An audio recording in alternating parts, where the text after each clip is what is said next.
Buenas noches, FantasyDaddy.com viewers. I'm James Bowe alongside Bowe Fertig, and tonight we are talking fantasy Qs. You give us our fantasy Qs, we hand you the A's here on Leave a Message. And again, if you have any questions, you can send us it in at King James Who is my Twitter rant. At Bowe Fertig. And yeah, if you have any questions, you can catch us really on any social network. Let's hop right into it. Lisa and Joe from San Diego, they're in a couples fantasy league. Aww. That's cute. Big Bronco fans can't seem to agree which Denver receiver I should go.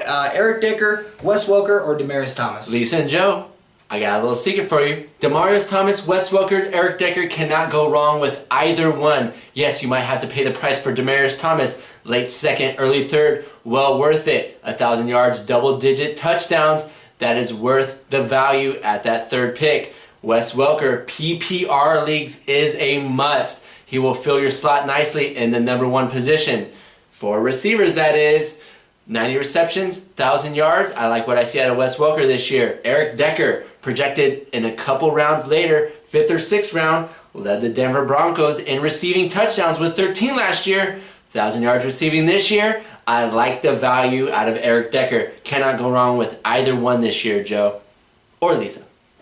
Peyton Manning loves to spread the ball. He's going to spread that ball like the same thing he did in 2002 when Marvin Harrison, Brandon Stokely, and Reggie Wayne each had over 1,000 yards. That's actually only happened 5 times in NFL history. He's going to do it again. Peyton Manning is an absolute stud. He's going to spread that ball, and for once, me and Bo can agree. Can't go wrong with either one.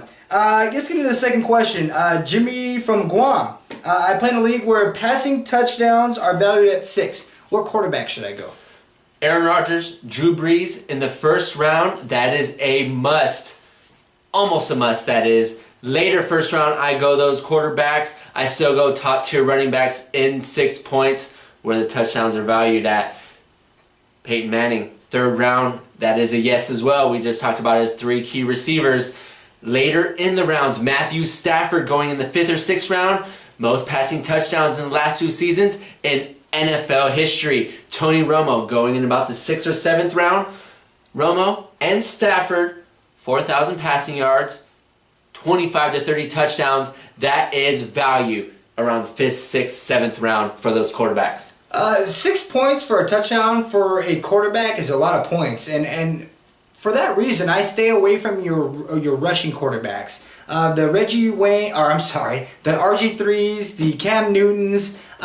Wait on those guys. They're really not worth the early pick when your quarterback's getting 6 points for a touchdown pass. Right. And that's why I like the Brees, the Mannings, the Rodgers.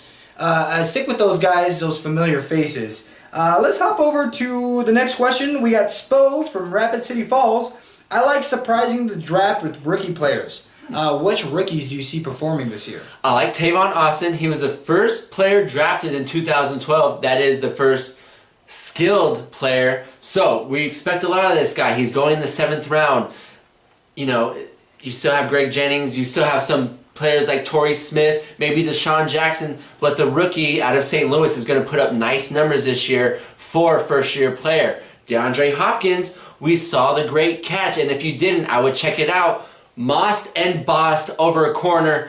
Elevation is key for that guy, as well as stretching the field. He'll do well nicely in Houston. He's going about the 12th round.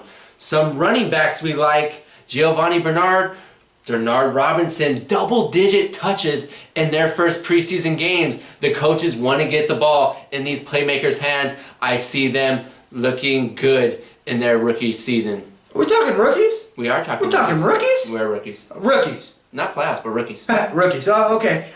In that case, we're going Le'Veon Bell. We're going Monty Ball. Monty Ball's a touchdown machine. In his college career, he had more rushing touchdowns than anyone else. I look for him to have a big year, especially when your play caller is Peyton Manning. Le'Veon Bell over at Pittsburgh, they're going to run the rock. He's going to get a lot of looks. Big back, upfield runner. Let's go ahead and hand on to our next one.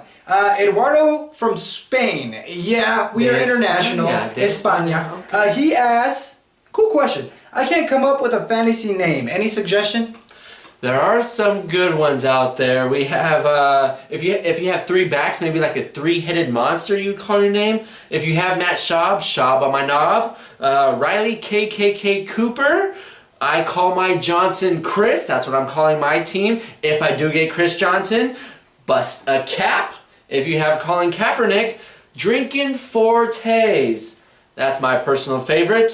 Forgetting Brandon Marshall. These are a few you can use if you have those certain players. You can also poke fun at some other players in your league. You know, you can have some fun with your team name. Good luck with that, Eduardo. Send us, actually, what team you come up with if you don't use either one of those. Riley KKK Cooper? Yeah, I went there. I'm sorry. Yeah. Shouldn't I? That's all right. I really can't even follow that, really. Carlos from San Diego, last question. When do you go defense and who do you like?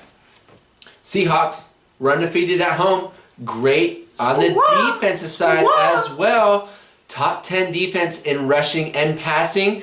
And their first 9 games, they don't face a top 10 offense. Because of that, I like the stretch, especially if you have depth at receiver and running back. Seattle, 9th or 10th round, I go them. If you look at a team like the Pittsburgh Steelers, number 1 against the rush, number 2 against the pass, they have their opponents like Tennessee, Cincinnati, Chicago, Minnesota, Jets, Baltimore, Oakland. 5 out of those 7 teams will provide a lot of turnovers for that defense and create a lot of points.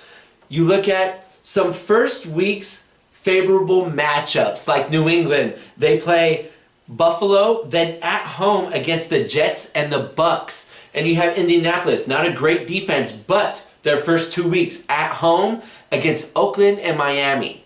So if you don't stretch for that defense early, you can always look at great matchups in the first couple weeks and go from there. You're playing matchups. Every single week you can play matchups. Pick up a guy off the waiver, a defense off the waiver. And again, if you're willing to go that 9th, 10th round pick on a Seahawks or 49ers, you're pretty much solidifying your defense for the whole season, with the exception of a couple matchups. But again, you want to think defense, matchups. It changes week to week. It's always you want to have a different look for your team. Keep your predecessors on their toes, if I shall say. That's pretty much it for today on Leave a Message. I'm James Boyer alongside Bowe Fertig.